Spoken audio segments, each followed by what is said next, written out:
Oh, there we go. All right. So I just want to give a little bit of preamble before diving into this talk. I'm going to be kind of giving you a 30,000-foot view of the work we've been doing over the last 20 years. So I'm just going to be like touching upon specific topics. And there will be very few numbers, no tables. So if you're feeling a little tired, if like me, you stayed up way past your bedtime last night, then this may be a little easier on your brain. So let me begin by trying to get this to work. What am I doing wrong? Pardon? Press it really hard? There we go. Okay. So this is a talk on how mindfulness can help to promote basic needs satisfaction. And we all know that there are social supports. Social supports can be very powerful facilitators of psychological well-being. But we also know that social supports are not always available to us. It may actually be need frustrating. And I want to suggest that even when those social supports are there, that we are the best experts on ourselves for what is most satisfying. And this is where inner supports can be very valuable, I want to suggest. And if you're like me and perhaps other people that I've talked to about this kind of work, this is a really important resource because often our minds kind of look like this, and lots of thoughts bouncing around and emotions coming and going, and sometimes just pure chaos. So having that capacity to clarify and center could be very powerful. And one of the ways in which this capacity has been examined is through the study of attention. And so thinkers as far back and even further back of William James really made a point of this, the importance of attention. So he said, the faculty of voluntarily bringing back a wandering attention over and over again is the very root of judgment, character, and will. An education which would improve this faculty would be the education par excellence, but it's easier to define this ideal than to give practical directions for bringing it about. Now, what's interesting is James was writing at a time when in a relatively short period of time, scholars like Thomas Rhys Davids were returning from the East, bringing back knowledge about Buddhism and related traditions that really do this, that have been doing it for millennia, giving practical guidance for developing attention. And this is where mindfulness comes into play. If we fast forward from William James to the present day, we have a concept, a practical application of that refining of attention. Just before I go further, I'm just curious about people in the room. How many of you have some personal experience with mindfulness? Okay, quite a number. I thought it might be helpful and perhaps useful for those of you who have not been exposed to mindfulness practice to actually do a little bit of mindfulness. And what I'm going to invite you into is a very brief, about 60-second introduction to a mindful state. And this comes from the kind of work that we do in our laboratory, where we bring people in and try to invite people into a mindful state in order to study the consequences of that state. So what I'd invite you to do, and if this feels like too woo-woo for you, then please feel free to take a little nap or check your email or whatever. So, but if you're game, I want to invite you to first settle in here, and we can be very helpful when you're doing this kind of attention work to sit with your back straight up against the back of the chair. You may wish to put your hands in your lap and feel your feet flat on the floor.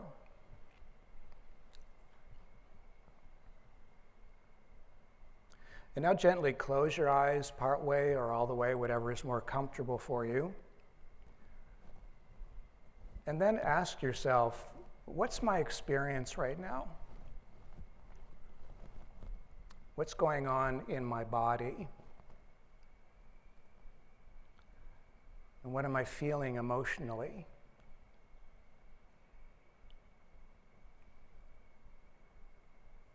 And what thoughts are passing through my mind? And just observe and acknowledge your experience, whatever it is. Not trying to change it, but just allowing it to be there.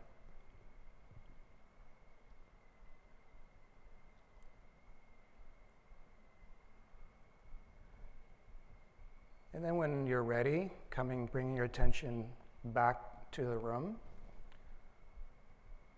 or waking up for your nap, as the case may be. And that is really just a taste of what mindfulness is. You know, it's really simply about observing, acknowledging, being present to our own experience as it is. Now that's a very simple little thing in a way, although some of you may find that rather challenging to do, and that's why it is a practice. But the way that we define mindfulness, this is from work that I've done with Rich Ryan, is a sustained, this receptive or allowing attention to and awareness of moment-to-moment experience. Now, mindfulness, as some of you may know, is really kind of flourished in the United States and Europe and other parts of the world. So it's been incorporated into healthcare settings, into corporate settings, like this program which was started at Google, into schools from K through college.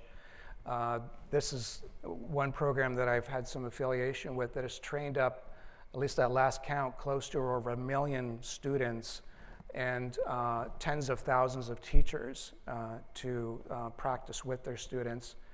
Also has been embedded into the UK Parliament. And there was a study that just came out evaluating this kind of training and found that it helped the politicians to better deal with the demands and the stresses of political life, to feel more grounded, and to relate to other politicians and their viewpoints with a more humane and constructive way. There's also been a wonderful infusion of funds to do this kind of work through organizations like the Mind and Life Institute, which has given away really, at this point, probably millions of dollars in grant funding. And the work on mindfulness has really escalated beginning in the early 2000s. It's really shown an exponential increase in the number of publications that have been appearing in peer-reviewed journals. Now, the introduction to mindfulness and self-determination theory was, as far as I know, and Ed could perhaps correct me if I'm wrong about this, was through this paper that was published in 1980 in the Journal of Mind and Behavior, where mindfulness was introduced as a possibility for encouraging self-determined behavior.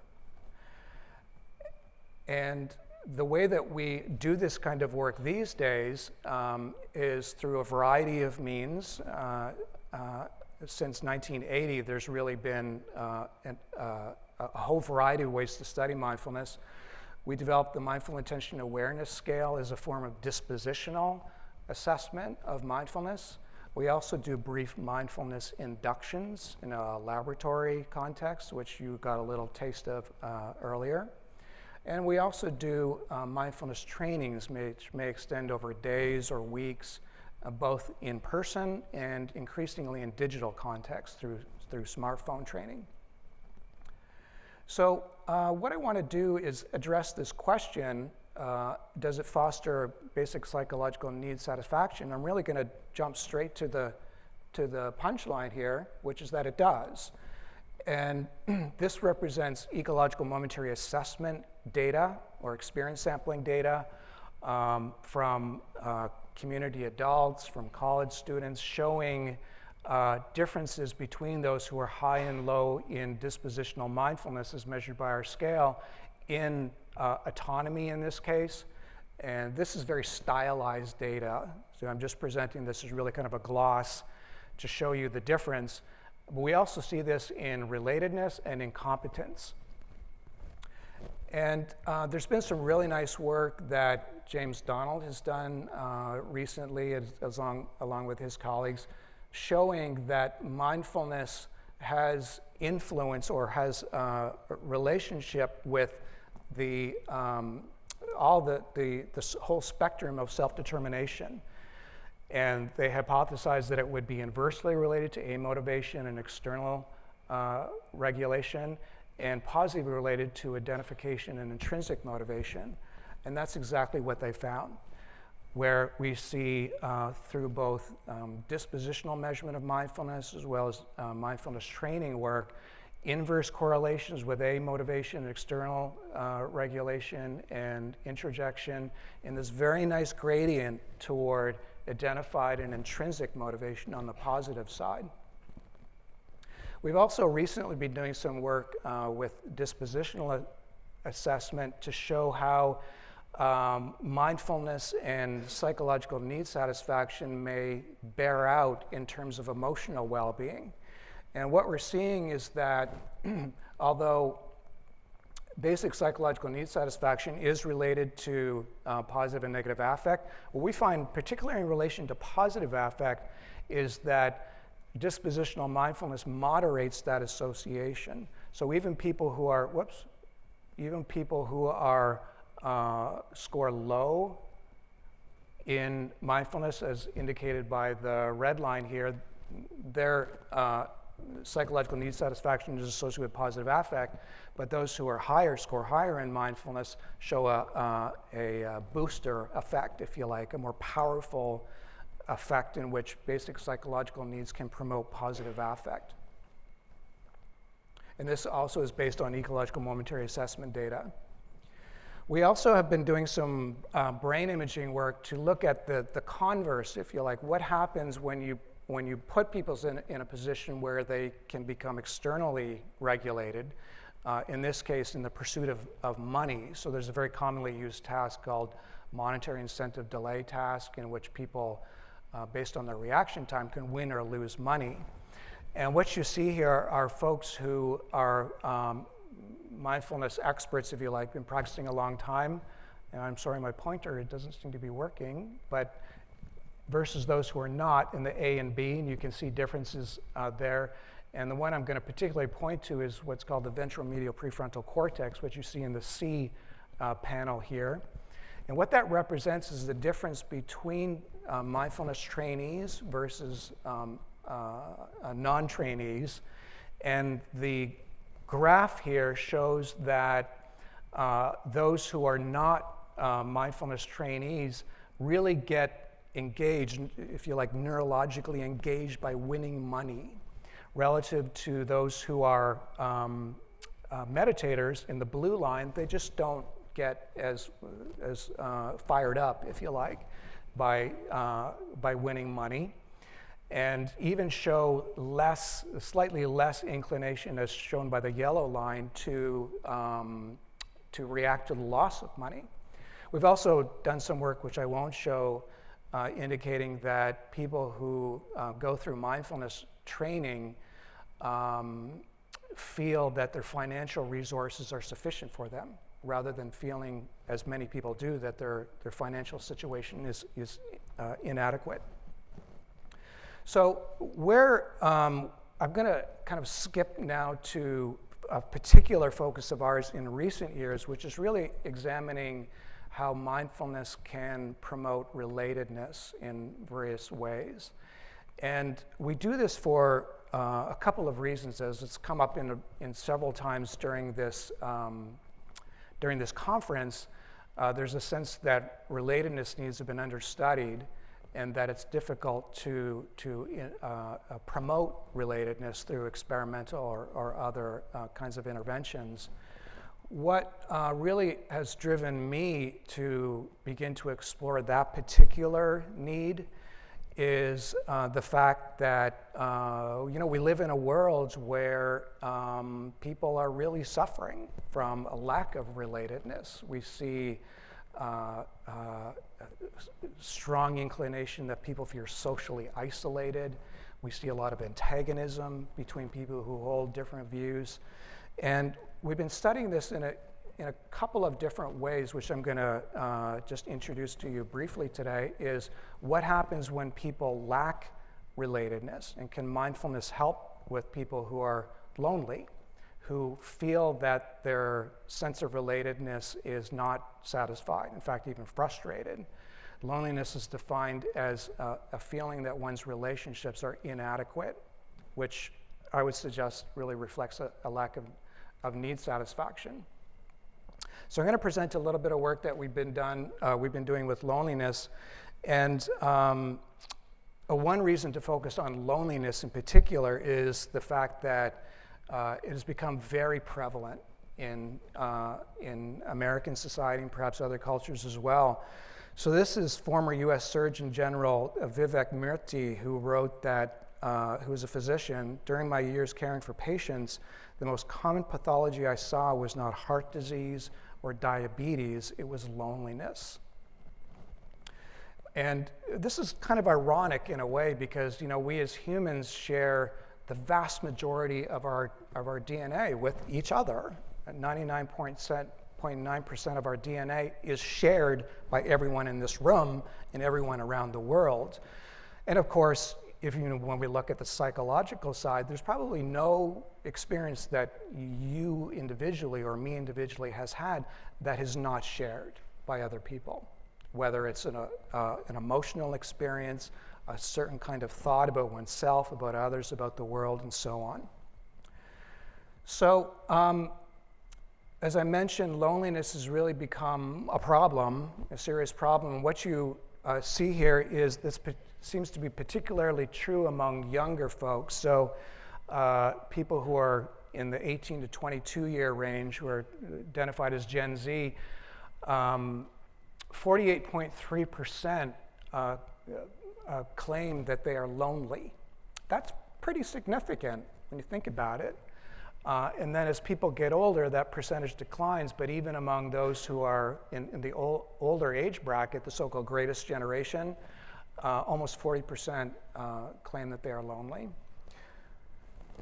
So what have we been doing with this? Well, we've been targeting those young people in particular who feel very lonely in today's world. This is some data that my graduate student Polina Beloborodova and I have collected, who's here in the audience. And this is data from college students who did experience sampling at 3 different time points in week 2 of their semester, week 7, and week 14 of their semester. And what you can see here is loneliness increasing in the blue line, sense of connection declining generally over time. But when people report feeling more present in their day-to-day lives, it tracks very closely with their sense of connectedness. Now, it turns out that declines as well, but the point being is that those two, presence and connectedness, appear to be very tightly linked, and the mirror image of the increase in loneliness as well. So what can mindfulness training help in this regard with loneliness? So I'm going to present a study that a number of us did that was published a couple of years ago using smartphone mindfulness training, where people received guided instruction in mindfulness for every day for 14 days. And I'm going to jump straight to the results. What we saw was relative to those who are in 2 different control conditions, those who received training in both presence and acceptance, which is commonly considered to be the core features of mindfulness, showed significant declines from pre to post training in loneliness, relative to those who received attention training alone, monitoring only, if you like, attention monitoring, and those who did not receive any kind of mindfulness training. Now, what can we say about how much people actually engage, and what does mindfulness have to say about that? Well, here's more data from the Cigna Corporation showing that people who have daily interactions are less likely to be lonely relative to those who have very few interactions or no interactions at all during their day. And what we saw in this same study is that those who received this combination of presence and acceptance training, which is kind of core to what I asked you to do in that little exercise earlier, to be receptively engaged with one experience, showed increases in social interaction from pre to post training. Another area of work that we've been really interested in, especially given the social division that exists in the world today, is can mindfulness foster pro-sociality, which we see as another expression of how people can fulfill the relatedness need. The early work we did on this was with romantic couples who we asked to engage in a couple conflict. And what we saw was those who were more mindful were more likely to feel a sense of commitment, a sense of love for the partner, even after engaging in a conflict discussion. What we suggest is that mindfulness really is a fundamental act of relatedness and pro-social behavior as well. And we can kind of consider it, in a sense, kind of unconditional listening or unconditional observing or feeling into what's going on. And Thich Nhat Hanh, who is a Vietnamese Zen master, said the most precious gift we can offer others is our presence. Now, if mindfulness does foster this kind of disengagement or creation of a little bit of distance from one's thoughts and emotions, then it may also enhance the perceived similarity and connection that people feel between themselves and others, and therefore feel more related. So this is also work that James Donald took the lead on, showing a number of intervention studies in which mindfulness training was shown to promote pro-sociality with an effect size of 0.5, about a moderate effect size.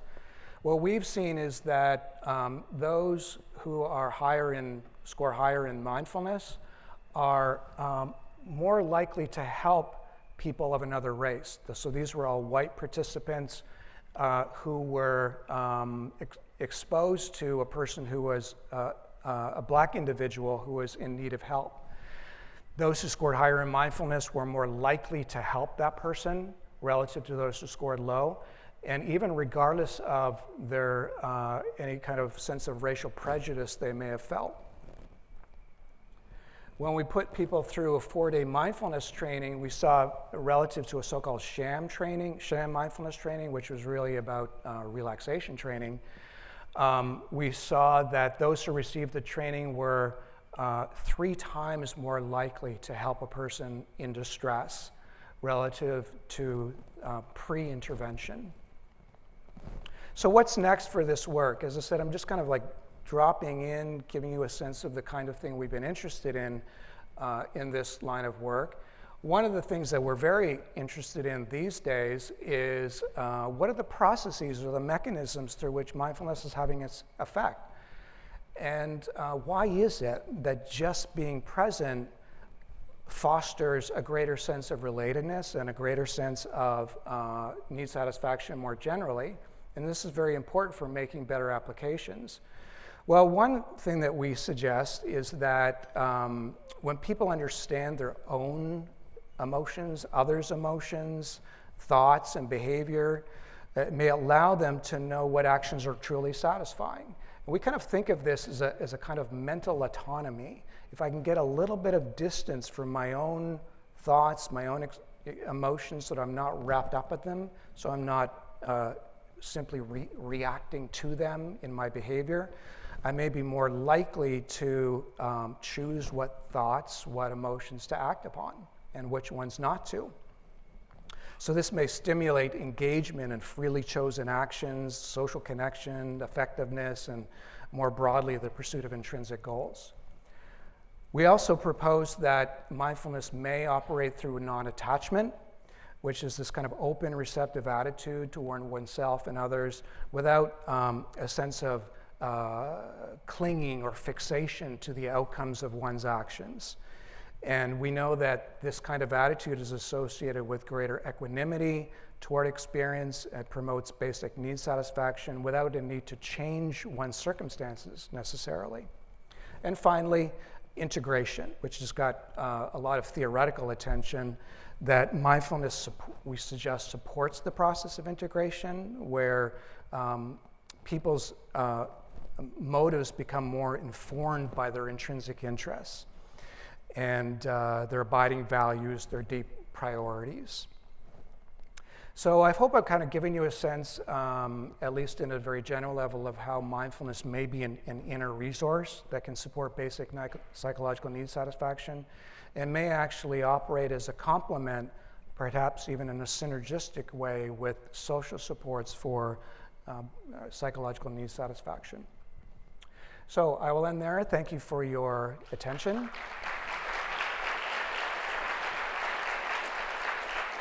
And just a thank you to the folks who collaborated with and supported this work.